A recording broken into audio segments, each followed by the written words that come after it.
enormous capital investments to destabilize is more interesting, is more contemporarily relevant. If you want to know more about that discussion, watch my first series. Another obvious means of economic disruption has to do more with, and this is interesting, right? I think it's more contemporarily relevant, right? I'm going to give the obvious example and then the not so obvious example. The obvious example has to do with counterfeiting, but not counterfeiting of foreign currency. The assumption in the text is that we're talking about paper money. There's a huge counterfeiting of e-money, right? The idea is that most of the time, 90% of the time, I don't walk with any significant amount of money in my wallet. Not that I have a lot of money to be walking around with in my wallet, but I don't walk around with, $700 cash on me ever, never, right? Everything's plastic, so, put it on, charge it, or deduct it from my debit card, but I'm not going to walk around with cash. That ability to counterfeit this plastic card, especially here I live in South Florida, right? We have to be like one of the capitals in the United States for credit card scams. I mean, like, this is it's huge. Not necessarily identity theft, but getting someone's credit card information, putting that on a dummy filler credit card, and then using that to, this happens. I mean, you're talking about, I don't know the stats, but, and I think I did know the stats. I felt like I did know the stats, like I did this before. I was looking at something at, well, I don't remember. It was probably like ATF research or DEA, no, it was ATF research on something, I forget. Anyway, so that the idea is tremendous billions and billions and billions of dollars of counterfeiting, not in terms of actual physical paper currency, but counterfeiting in terms, this is the obvious example, counterfeiting in terms of sort of e-currency. And that also includes identity theft in a contemporary setting, right? That will economically disrupt. The also not so obvious example isn't just about the physical currency, right? And there was, it was customs. It was ICE. It was the ICE program. That's what I was thinking about. Counterfeiting goods, fake Louis Vuitton purses, fake. The first thing that comes to my mind is Louis Vuitton purses. I don't know why, but like that, fake jerseys, throwback jerseys, fake paraphernalia, NFL fake stuff. Like, yeah, counterfeiting goods. So that counterfeiting in general is a huge threat to the system in terms of economic disruption. But this economic disruption has even greater implications, and I'll end on this level. There's many, many different layers. I didn't include all of them here because it's in my head already. There's no need for me to write it down because I'm not going to forget it. But I read last year in researching for some other work that I was doing in terms of national security affairs of the counterfeiting. Since we recognize that counterfeiting can manifest in terms of identity theft, and we recognize that counterfeiting can manifest in terms of sort of physical card replication theft. You replicate the card, you make a dummy card, and you start using it for illegal transactions. We see that can happen. And we recognize that counterfeiting can manifest in terms of goods. Well, it is the case that counterfeiting can also manifest in terms of things that you don't really want to be counterfeited, like chips, right?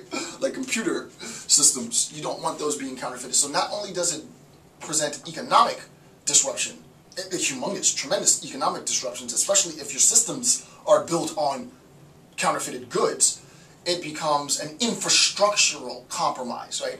The very fact that counterfeit products have integrated themselves into infrastructural functioning cripples the means with which the infrastructure itself functions. There's a huge economic cost to that crippling effect, but more importantly, it's the destabilization of the function of the system. So, if you're talking about weapons-guided systems with counterfeit chips in them, that's a huge problem, right? If you're talking about nuclear facilities with counterfeit whatever you put into nuclear facilities, that's a huge problem, right? More than the economic problem, because it is a potential destabilization, internal destabilization of the integrity of the system, right? So that's huge.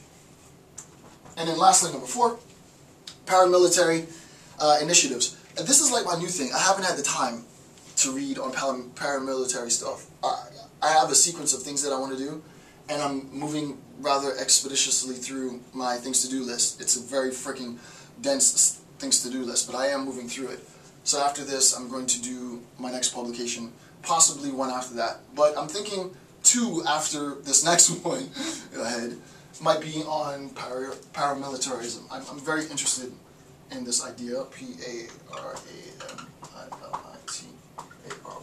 Right? Paramilitary initiatives. The reason why I got interested, I'm going to be super quick with this, the reason why I got interested in paramilitarism had to do with my research in genocide studies, and I've published academically in genocide studies, and I came across reading, article after article after article after article, book after book after book after book, the use of paramilitary forces in order to subvert international accountability for genocidal atrocities. Just keep it like that. If it's too technical, I apologize, but that's basically what it was that I was reading on. And I saw the occurrence and the prevalence of paramilitary forces, especially in the quote-unquote third world. I hate that phrase, but especially in the third world, which led me to gain, and I'm still tremendously interested in understanding the functional and relational aspects of paramilitarism. I don't know much on it at all. By the way, I know a lot of, this is a national security affairs video, and I got people from all over the globe. So, person over the globe, if you have any references at all of books or articles that I should read with respect to paramilitarism, send me a private message or just, comment the name of the book underneath the video. I will absolutely see your comment, and I'll purchase the book, because I'm probably it's probably 2 years from now, maybe not that much, maybe a year and a half, depending on how fast I write. Not that I'm in a speed race, but probably 2 years maximum from now before I approach this. It might be less time, which gives me ample amount of time to consume all the literature I need to have a really good systemic understanding of paramilitarism. But obviously, supporting weapons, secret wars, assassination plots, all of the goodies of any Bond flick. This is sort of a staple, quote-unquote, function. In terms of how non-government citizens see or interpret, it's probably totally different. It's probably totally different on the inside. There's probably a whole lot of PowerPoint presentations and doing what I'm doing, writing memos and such, right? With a few people doing the actual sabotage activities, those lucky bastards. I apologize. But the idea is, in terms of paramilitary activity, it's important, right? It's important because we'll hear stuff that says, oh, what we want to do is arm the rebels, arm the rebels, arm the rebels, arm the rebels, everybody arm the rebels, right? So, okay, well, arming the rebels, what exactly does that mean? Who are the rebels? How are we going to arm them? In arming them, will they owe us after they've toppled this new regime? Will we expect that we'll be able to control them after they have toppled this new regime? And so on and so on and so forth, right? So the idea is, it's not as cookie cutter and as simple as arming the rebels. It's not as cookie cutter and as simple as hiring some mercenaries to do the dirty work.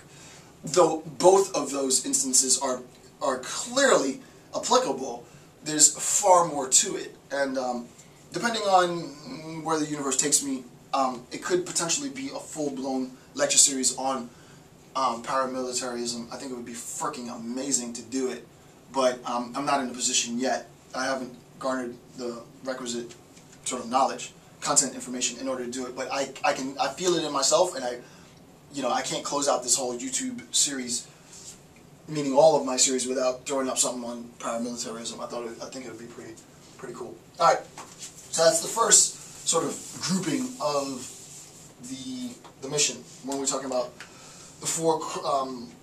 the intelligence as a set of missions. Number 2 is counterintelligence, right?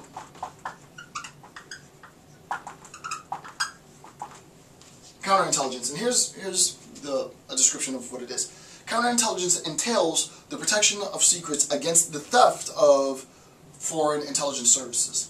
It's important to recognize that we said secrets. The author says secrets, not mysteries, right? It's important. So that we recognize, whoever the community, whoever the national sovereignty is, their intelligence community, we, as national intelligence, recognize that some